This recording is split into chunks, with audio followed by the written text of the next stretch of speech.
Good evening, guys. It's your boy Sly Jordy, and welcome back to F1 23 My Team Career Mode. This is episode 10 or episode 11. I think it's part 11, right? I don't know. I don't know how I've lost count. But here we are. Today is the British Grand Prix, and if you missed last episode, it was the Austrian Grand Prix. It went mostly well. We did well in the sprint and we were doing amazing in the race, but we were spun out by AI and you know, we just never really recovered. Of course, we were able to keep a P9. Our pace was really good for that P9 position, but anything higher than that, we just had no chance, especially since we pitted onto the hards. And I originally planned to go onto the hards to sort of be able to keep the position higher up, but maybe we should have gone with the mediums. I don't know, but either way, it's another 2 points plus an extra 4 for the sprint, so we ended up with 6 points coming out of Austria with 6 points. So that's great, especially considering that our engine is quite worn at this point. 80% on the ICE, 80% on the MGUH, 72% on the energy store, which you would have been able to notice for a while now. I've just had the same one the whole season so far.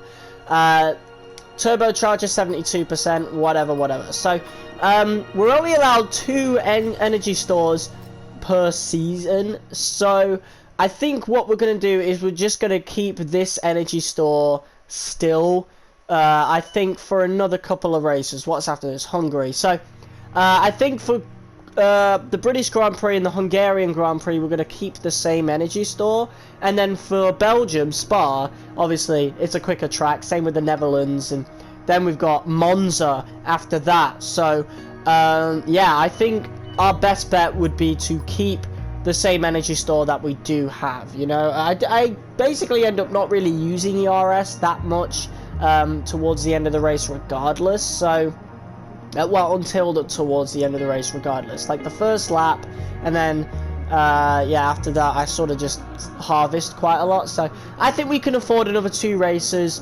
without really using the energy store, or without really replacing it. So in terms of the turbocharger, we're going to fit a new component. We've needed that for a while now. In terms of the control electronics, we're still doing really well. So maybe we won't even need to replace this at all this season.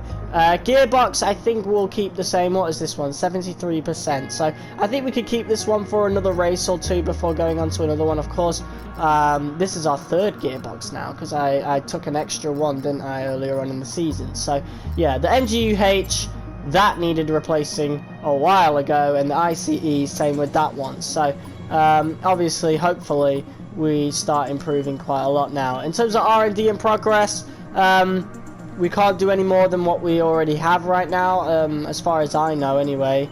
Maybe we can, we'll have a look. We got 2.95 million, and yeah, the British Grand Prix is next. It's our home race, so I actually do have a special livery.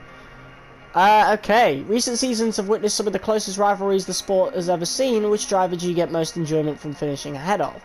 So this is our potential rivals, and this is how you know we're shooting above our weight, because we don't stand a chance against any of these guys in normal race conditions. Maybe Sainz, maybe, but yeah, I don't know. I think the benefits do not really outweigh the cons of going in a rivalry with any of these guys, so no comment, honestly. I appreciate you taking the time. I think it would have been better if we got like choices like Alonso or Norris or whatever, but this is our livery going into the British Grand Prix.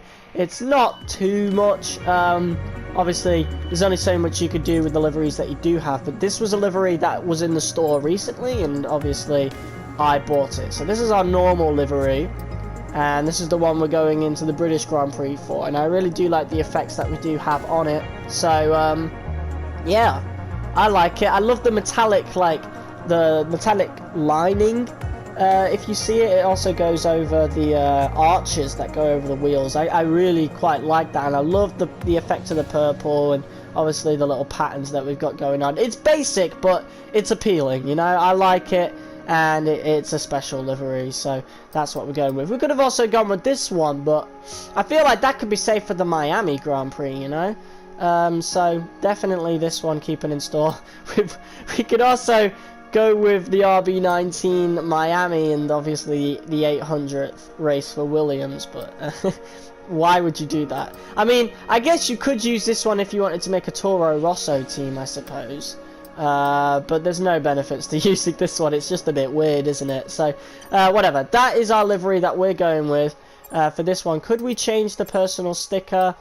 I don't know. Nah. I don't think we'll change it. I think we'll keep the Michael Schumacher quote now. In terms of contracts, 2 million is for Drugovich in 7 days, so it's after the British Grand Prix his contract expires. So has that changed? Was that changed? I've got no idea. I know it was broken in the patch where the contract would run out before Abu Dhabi. I don't know if that's still broken. If it is, then we're still going to be in a bit of trouble until next season. But I mean, I don't think we need to worry because obviously I plan to keep Drugovich for the second season. I've also just figured out that it actually also gives you a trophy for re-signing your second driver for the second season, so that just gives me more incentive to keep Drugovich regardless. But I want to push Drugovich as far as we can take him. Obviously we're not going to be upgrading any of the facilities until he's re-signed onto Sly Team. So obviously in terms of fabrication, I think we might want to do a bit more for the chassis, so I think that's what we're going to do. So I'm hoping we can do an extra upgrade anyway, but let's have a look. Tire blankets. We can do more upgrades than what fills the screen. Okay, that is beautiful. So I guess we can't do any more now, obviously, because it would cost too much money, and obviously we then would have to have a reserve driver, and I don't even want to know what happens there. I'll have to look that up because I've got no idea what happens when you have to use the reserve driver. But yeah, here's all our R&D in progress. 2 major parts, 3 minor parts, and they do actually take us over AlphaTauri and Alpine, and I think maybe in line with Williams, or maybe just below them. I don't know, but in terms of activities, we've not really got too much. Yeah, we're going to go with reaction training. We obviously want to get Drugovich as good as possible, and we've also got the Pirelli Hot Lap. I don't know whether I want to do this. Sooner or later, you'll probably be asked by the media who you consider. Yeah, I know. Whatever. We're actually going to do the Pirelli Hot Lap. Why not? It's the British Grand Prix. It's another special episode. Let's do it. And I don't know. I haven't seen. Like, I'm recording 2 episodes ahead right now. What was the race we did 2 days ago? How about Canada? That episode isn't out yet. That episode's not out for another 6 hours when I'm recording this right now. So, yeah, I still haven't uploaded the Austrian one yet, and that's the one where we did our first Pirelli Hot Lap. So, whatever. Here we go with the Aston Martin Vantage. This is a beautiful car. Here we go then, and obviously I'm going to use the Aston Martin Vantage in the British Grand Prix because it's the Aston Martin, and we just failed. Wow, bro, that feels like Gran Turismo, bro. Oh Jesus. Okay, let's try this again. They've nailed the car sounds. Well, I don't know, but comparing it to other games, they've definitely nailed the Aston Martin sound. Yeah, we want to keep this average speed up. Really going to be using track limits here, taking advantage of it. Here we go. Alright, obviously now we want to get the speed up. Whew. I kind of like this, you know. I don't know what it's doing here, and I would definitely prefer different modes, but we'll take it. Again, just about bronze. That's difficult, you know. Oh, it's 3 rounds, isn't it? I'm wearing the Miami Red Bull helmet. I'm wearing my F1 World attire. That's weird. Why am I wearing an F1 World attire? Oh, we've just kept it on there. Yeah, why am I not wearing my MyTeam attire? That's weird. Not that I'm mad at it, but yeah, that's my F1 World attire. There we go, into Maggots and Beckett's. There we go. Now let's get that speed up. Come on. It's not going to be enough. Damn it. That's difficult, you know. But we'll take it. I'll take bronze. The F1 edition. Oh, wait, this is the safety car, isn't it? I like that. Okay. But yeah, there's the Pirelli hot lap done. That gets us some extra money, which we love. It's only 25k, but, you know, every little helps. But without further ado, let's get into the British Grand Prix. Let's get into qualifying, and hopefully we do well with all these new parts. Okay, so going into the Grand Prix, we've sort of plateaued a bit, which obviously is to be expected. We've still got some upgrades coming after the British Grand Prix. Ideally, they would have come before it, you know, just so we'd have the best performance possible. But yeah, AlphaTauri going up. The only other team that are really plateauing is Alpine, who share engine with us, and we've never had to worry about Alpine at all. And to be honest, we've not really had to worry about AlphaTauri unless you count Tsunoda at Jeddah. But yeah, out of those teams, we've not really had to worry about them. Haas have shot up completely. They must have been saving up for major upgrades of the whole season. McLaren have been doing really well, and Aston Martin you can see there as well. Hopefully we get some improvements going. Of course, pretty soon we start to see the new regulations for next season. So, yeah, that's something we definitely want to keep an eye on.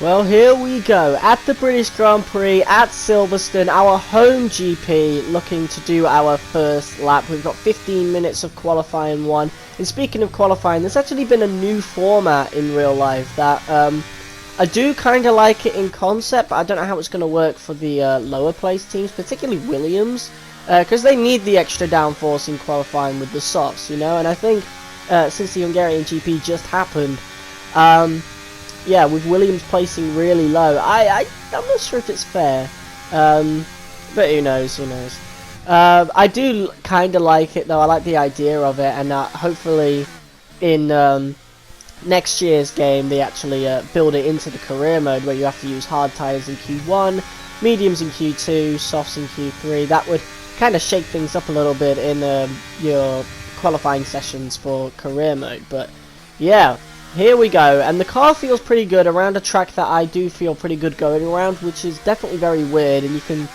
like, this was one of the tracks that they, that Codemasters actually reworked for this year's game, and I can feel it, because in F1 2020, Silverstone was one of those tracks that I definitely dreaded doing in the career modes, for F1 2019 and 2020, quite simply because I just wasn't that good around the track. But it's definitely improved, and obviously I've gotten better at the game since then, so that definitely is a factor. But 100% Silverstone received some big improvements and much needed improvements for this year's game, and I do appreciate it very much. But yeah, our energy store is getting quite worn, so we've definitely got to replace it for the next GP, because wow.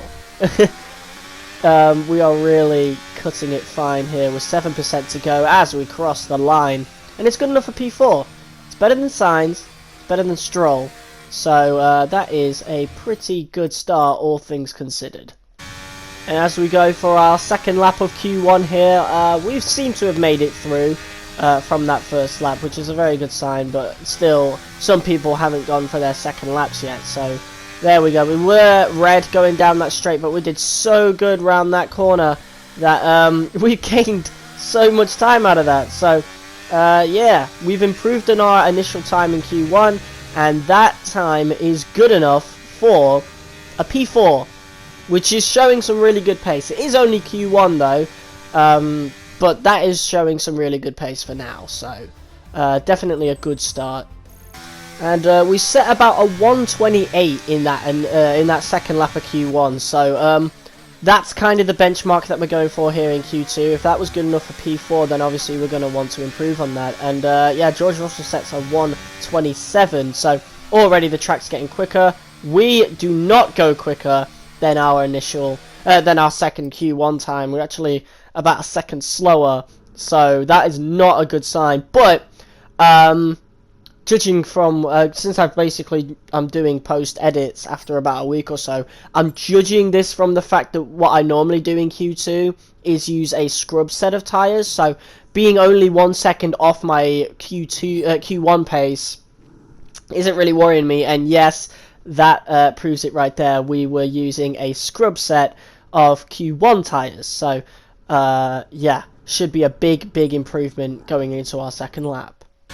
And big improvements we are making, as in our second lap of Q2 we are a second up from our original time. Our original time wasn't really that slow anyway, but well, actually it was, but it's more actually what I kind of expect our car to be in terms of like the R&D chart.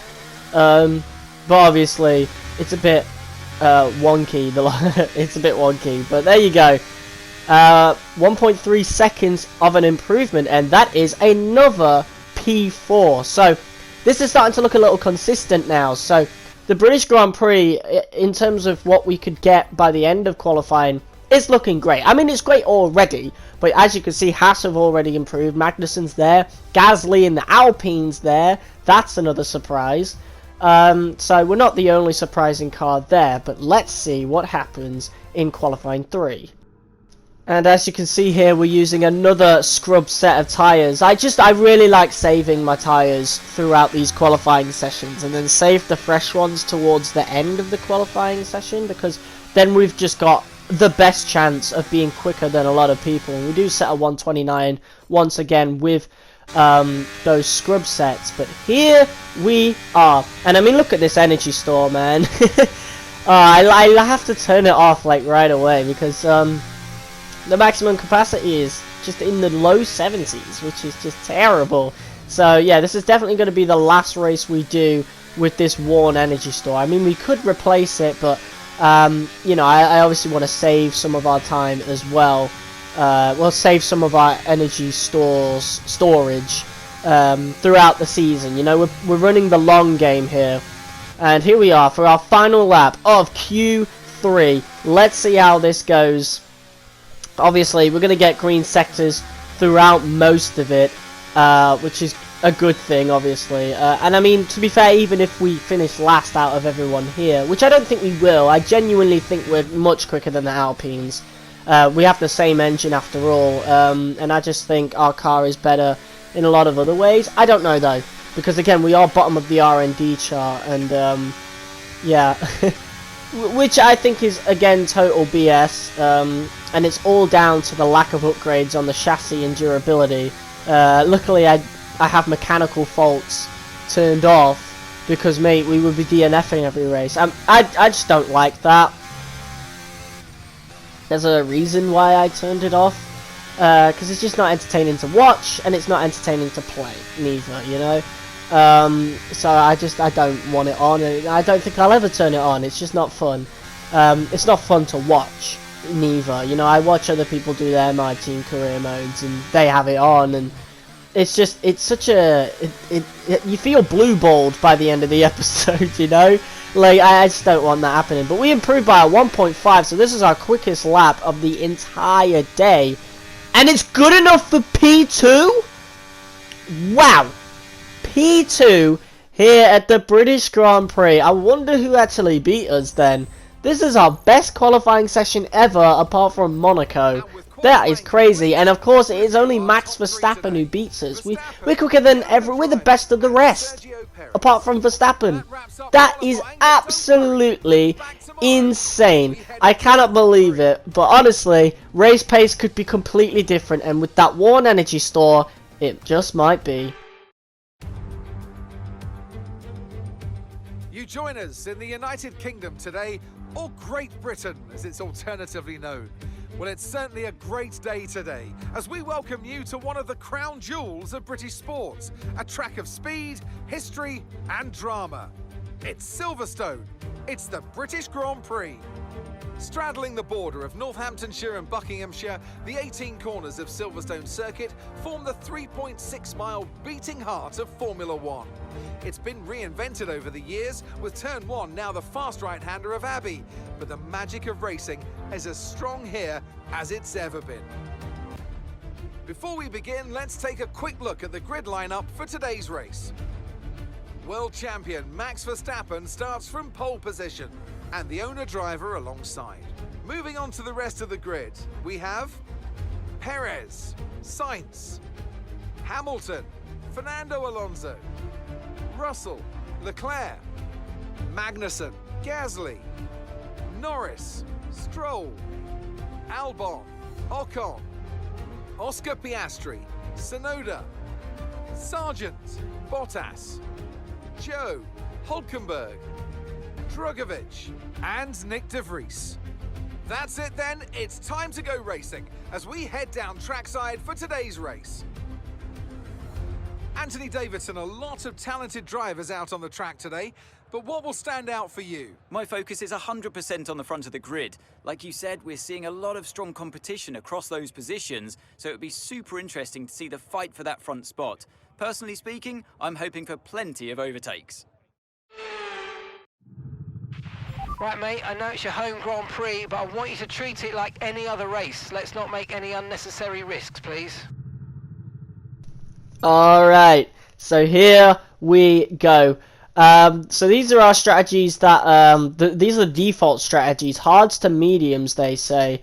We're going to go to softs, though, simply because, you know, I want to get track. We're going to be the slowest by far out of all these, out of the top 10 at the start, and I don't want to, you know, lose positions that quickly. So we're going to start on the softs, and we're going to go to mediums because I know the pace on our on the mediums is going to be good. And judging from the people around us, it looks like Carlos Sainz has a similar idea to us. Of course, he's in the Ferrari. I guess he's going for the race win, you know. Max Verstappen is going on the hard tyres, so he's going for the long run. Same with Sergio Perez, so the Red Bulls are there. I don't know what George Russell is doing, but Lewis Hamilton is on the hards as well. This could be a very interesting race, and I'm loving that, because it's our home GP, and we want it to be an interesting race. And with all that being said, we go up to 5 red lights. 74% is the energy store capacity, but we've got a good start. Max Verstappen had a recent start, but we had a better one, obviously, because we have better grip. And we go around the first corner in front of Max Verstappen. This is very similar to what happened in real life with the McLarens. And of course, our race engineer is going to be warning us about the energy store. We have really got to use that to the best of our ability. And I think the plan is, as long as we're in front of Max Verstappen, it's just to keep him behind. Because if we can keep Verstappen behind, then we keep the rest of the grid behind. So obviously we're going to slow down the grid, sort of like Lewis Hamilton did to Nico Rosberg back in 2016. We're going to go for a similar strategy here. Of course, on some of the big straights, we're going to be in a lot of trouble with Max Verstappen. And I mean, look at this. He is right up our rear wing. I'm so glad I turned that rear view mirror on, because now you guys get to see just how close he really is. And of course, we've got to let him go round, you know. We don't want to cause a crash. Of course, Sergio Perez is putting a lot of pressure on us as well. But my plan is to, essentially on this corner, Maggots and Beckett, we want to let Verstappen pass and then use ERS, just absolutely drain it down here and dive down the inside. And we're basically going to do this for the next few laps. Of course, I think Sergio Perez just smacked into our underbody there. So that might be a bit of trouble later on in the GP. And I do go out to check out the vehicle conditions, so it's only a little damage, and no tyre concerns right now neither, but I think we are using worn softs. I think we're using the ones that we used for that last lap in Q3, which is probably why the default strategies were hard to mediums.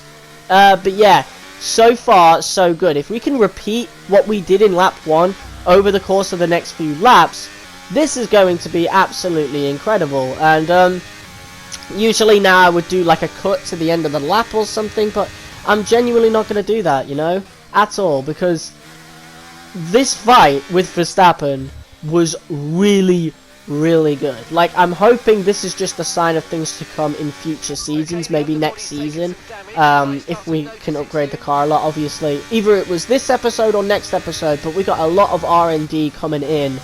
Got a lot of upgrades coming in for the car. But yeah, it's this corner here, going into Maggots and Beckett's. Verstappen gets really close to us, and there's only so much we can do. Obviously, he's going to be better around the corners as well, because again, we're on worn softs, you know. Now this is their third lap. Of course, we're on the second lap of the race, but this is the tyres' third lap, technically the fourth, or the fifth, technically the fifth if you count the in and out laps. So yeah, these tyres are pretty worn, and Verstappen does go far ahead here, so maybe we should have let him pass into Maggots and Beckett's there, and I think I was just experimenting with what to do. And of course, look at how much quicker Verstappen is. Even on those hard tyres, he is rocketing out in front of us. But our strategy is working if we want to maintain track position, because we're almost a second ahead of Carlos Sainz, who is in third on the softs. But yeah, I think Verstappen is going to get a little far ahead here, so obviously we want to be using our ERS and try our very best to stay in range of the DRS, which is definitely working. We are pulling on him a little bit, but you got to remember, this guy is the fastest car on the grid. He is the best driver in terms of overall, so yeah, we're obviously going to struggle a bit with this underpowered car no matter how well we drive. Our car, R&D chart wise, is at the bottom, and in terms of initial pace, it doesn't even reach the top 10. You know, we are, the only reason we've gotten to the top 10 so often is because we're just a great driver compared to the machine we're working with. But obviously going through Maggots and Beckett's here, we're obviously going to get some lovely DRS, but I mean, look at ERS, bro. Look at how little we have now. It's 2% already. Of course, our engineer is now reminding us of the underbody damage, which is obviously going to be impacting us definitely a lot more as these tyres get more and more worn. But in terms of wanting to stay with Verstappen, whether it's in front or behind, we're doing a really, really good job. We've actually pulled on Verstappen. We actually did set the fastest lap initially there, but of course, Carlos Sainz appears to be doing the same strategy with us as we're doing with Verstappen. So he does take the fastest lap from us. But yeah, that's a good sign, and we really dived there. We actually collided with Verstappen's rear tyre, as you saw. Now we're side by side with Verstappen. Carlos Sainz is right behind us. It's 3 wide going into this corner here. Who's going to come out on top? We're in the middle, and it looks like me and Sainz do come out on top. Sainz does take the lead momentarily, but we squeeze him out to the outside here, and we do retake the lead. And Verstappen retakes second after we squeezed Sainz out there. So, yeah, we've reclaimed the lead, and oh my god, look at how close Verstappen is getting here. This is absolutely insane. Wow. And Verstappen does overtake us back into Maggots and Beckett's. I think I actually let off the throttle a little bit there just to let him pass. I clearly did, because now we're getting DRS, that little sly old move that I love doing. And yeah, we've absolutely spent our ERS at this point. We've got to be saving our ERS just for that corner, and we're being so aggressive with Verstappen. You know, we're pulling Verstappen moves on the man himself, and it's working. Going into lap 4 now, I think, do we need to make it to lap 8? I usually like to pit before and get the undercut, so yeah, we might be pitting on lap 7. So we got 2 more laps of this right here, of just constant intense battling with Verstappen. And I know at some point, most likely after the pits, he's going to get too far in front and we're not going to be able to catch up anymore. But obviously we're going to want to maintain track position, and we want to get a really good finish here. But obviously there's only so much we can battle. But that's like, the more we fight with Verstappen, the better our chances look in terms of getting a high position up the grid, maybe even a win. You know, if I could do this for the entirety of the race, we could possibly win the whole thing. I highly doubt it, but hey, here goes Verstappen down the outside. We're going down the inside. We do squeeze him out a little bit there. He is forced to slow down, and we let off the throttle a little bit there, and yeah, he goes past us again. We are once again going to get DRS, and we're going to spend all 9% of this energy store. This really needs a replacing for the Hungarian Grand Prix, that is for sure. And we're going to once again dive down the outside there. Verstappen is forced to give us the space again. And again, Russell's here now. So George Russell, after all this battling with Verstappen, is actually caught up now. And Lewis Hamilton's going to be there at some point as well. He's only a second behind. And we're actually pulling on Verstappen here with because of his battling with George Russell. So that's a great sign. Sainz has lost the position to Hamilton. Sainz has just gained it back. And looking at the pit window now, we are going on to medium tyres, of course. Lap 8 is our pit lap, but knowing me, you know me, I love the little undercut and overcut strategies. So, well, in this case, it would be an undercut, wouldn't it? So, we're going to be pitting on lap 7. So, a couple of laps left to go. We are wanting to stay in front of Verstappen right now. So, yeah, this is just great, though. I just had to show this fight in its entirety, you know, and I think I'm going to post onto the second channel as well. I'll leave the link in the description. Basically, the replay view of the fight with the Verstappen, because it was so good. Initially, I was going to include it in this episode, you know, just cut from the replay into here, but like, I don't want to make you guys wait for the episode, to be quite honest, and obviously I have to wait to do episodes myself because I'm working so much. So I'm not going to make you guys wait too long. It's already been like a week or so since the last episode. And I think we've actually just let Verstappen pass us there. George Russell is right up our rear wing there. But honestly, I wouldn't mind too much letting him pass, at least in hindsight anyway. I don't know what my mindset was like in the race, but I do remember letting Verstappen pass at some point because his purpose has been fulfilled, you know. He's outlived his usefulness in terms of us, so yeah. I think I actually gave up at that point. I was like, yeah, Verstappen is just all over us. I don't think there's any way we're going to keep up with him. And maybe I should have just fought with him for one lap going into the pits, because who knows how that could have ended going towards the end of the race. But I just didn't want to be fighting so intensely for the whole race, because our car clearly just can't handle it. We don't have the energy store for it, so it's just going to frustrate me. So we're going to let Verstappen pass us, but we're obviously going to keep everybody else behind us, because we know Red Bull are far ahead in the R&D chart, but I'm pretty sure we could at least try to fight the Mercedes cars and the Ferrari cars. They are a little bit slower than the Red Bulls, so who knows how that could turn out. But going through Maggots and Beckett's now, we've got some pretty good time gained. But I mean, look at this. This is the difference in tyre, where Leclerc, he took so much time out of us there through Maggots and Beckett's, and he's obviously going to overtake us. We're going to let him pass because we're pitting this lap anyway, so I don't really care. George Russell isn't quick enough to pass us, and we are now going in to the pits. So, yeah, slowest pit stop on the calendar, I'm pretty sure Silverstone is.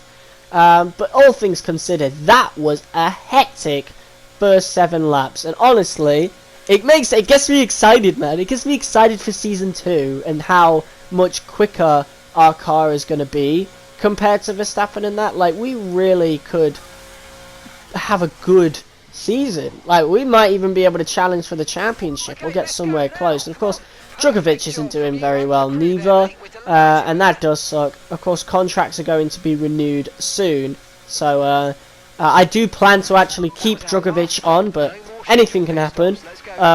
So we'll have to see. Hell, my mind could change between now and the next couple episodes. So yeah, but that was a pretty decent pit stop. We're now in the mediums. We are last. Everyone is 17 seconds ahead of us. That is how slow the Silverstone pit stop is, but we're going to be able to gain all of that and then some.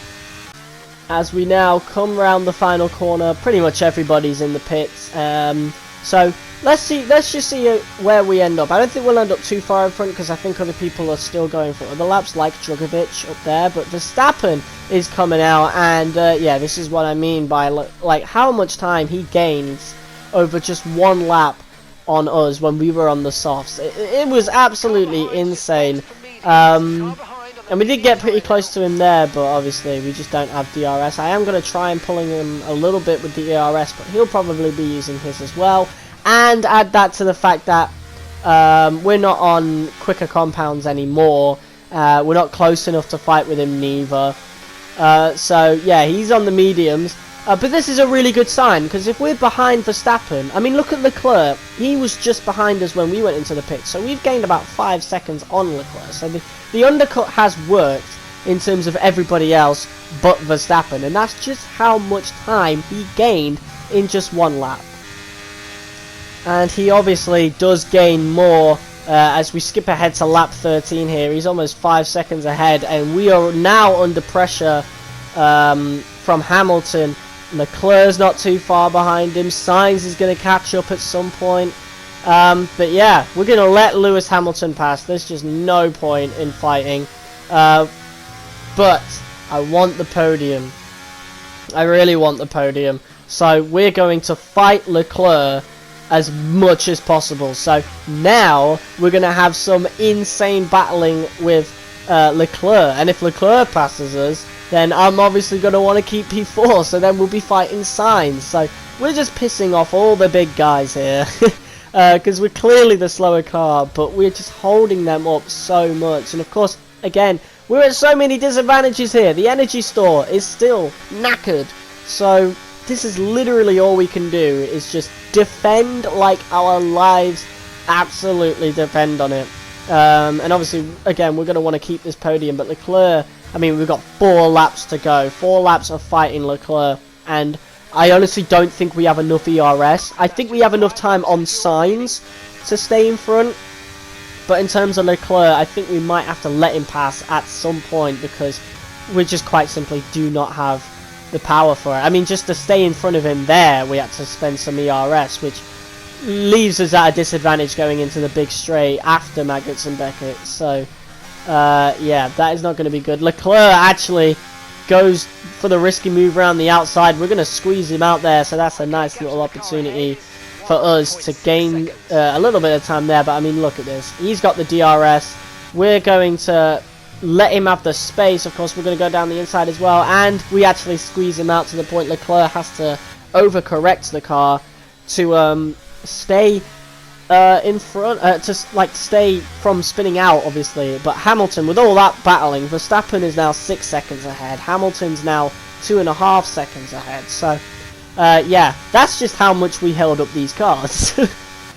And now, halfway through lap 15, Leclerc, I mean, Sainz has caught up with all this battling now, and we're going to let Leclerc pass. And now it's just Sainz we got to deal with, because I fancy my chances against Sainz, simply because he's on the hards, isn't he? And of course Alonso is not too far behind. Well, he is.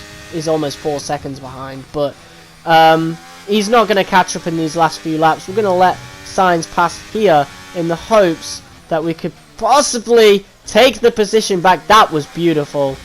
That was an absolutely beautiful overtake. Clean as you like. That's probably the best overtake I've done in this whole race. So now, lap 16. 3 laps to go. It is me versus Carlos Sainz. And of course, knowing this is going to be a big fight, we actually pull out the old move that we did on Verstappen a few times at the beginning of the race and let Sainz pass through the DRS detection zone. And we're just going to spend all the little energy we have left with the DRS. I mean, it just takes all that ERS and DRS just to get back on Carlos Sainz there, but we do manage to make the pass. This is a fight that we could actually win with things left to go. Of course, the hard tyres, I don't know why he went on the hard tyres. There's only 18 laps. Maybe they're optimal, I don't know. I didn't go around Britain in the hards, obviously. We started on the softs.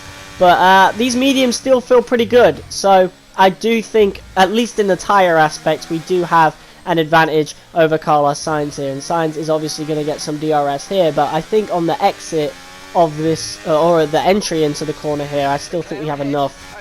And Leclerc had slowed down a little bit, so I did want to see how far ahead he was, see if there was any issues, because he hasn't really gone that far ahead as opposed to how Hamilton and Verstappen went really far ahead. But whatever problem it was with Leclerc, he's obviously sorting it out, and now Sainz is going to go around the outside. We're going to take the inside side by side going into this corner here, and obviously we want to give him as much room as possible, slow down just a little bit before the DRS detection zone, and he is able to get in front of us, but we're able to get DRS once again. So 7% ERS with DRS. This is likely going to be one of the last times we do this, and now we need to dive down the inside.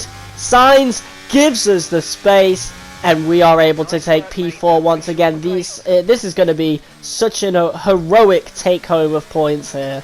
Like, what a great drive we've had. And just imagine if we had the performance and the capabilities of the Ferrari, of the Mercedes, of the Red Bull. Hell, even for the Aston Martin, I think we could probably win this race, you know? It's all looking really good in terms of how I personally feel around this circuit. And the car feels good as well in terms of downforce, so the setup is great. It just comes down to power, just all-round power. We need to do better on that. And I think I'm going to stay loyal to Renault in the second season. After that, we'll see. Because part of me really wants to at least get close to winning the championship with a Renault-powered engine. I feel like that could be really cool. I don't think anyone else will be doing that, so we'll see.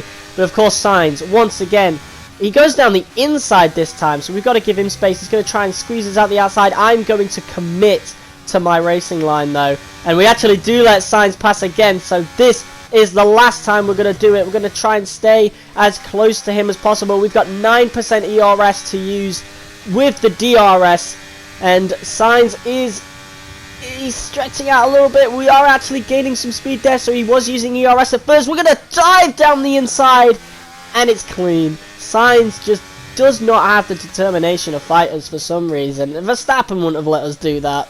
But yeah, we did get a little lucky towards the end there. And obviously this energy store is going to have to be replaced. But we take home a big amount of points for us. P4. And there was no safety car. It wasn't Monaco. Like, this is a genuine P4. And we fought hard for it. And there is a great victory, a great P4, a heroic drive. Here at Silverstone, a memorable race and an impressive victory.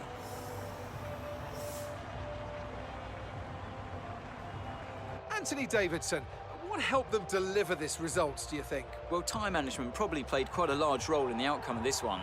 As ever, it's not just about speed, it's all about maintaining that speed consistently over a stint, over a race distance. So being able to keep up the lap times while still being smooth on the controls and gentle on the tyres, that's really where the race was won today.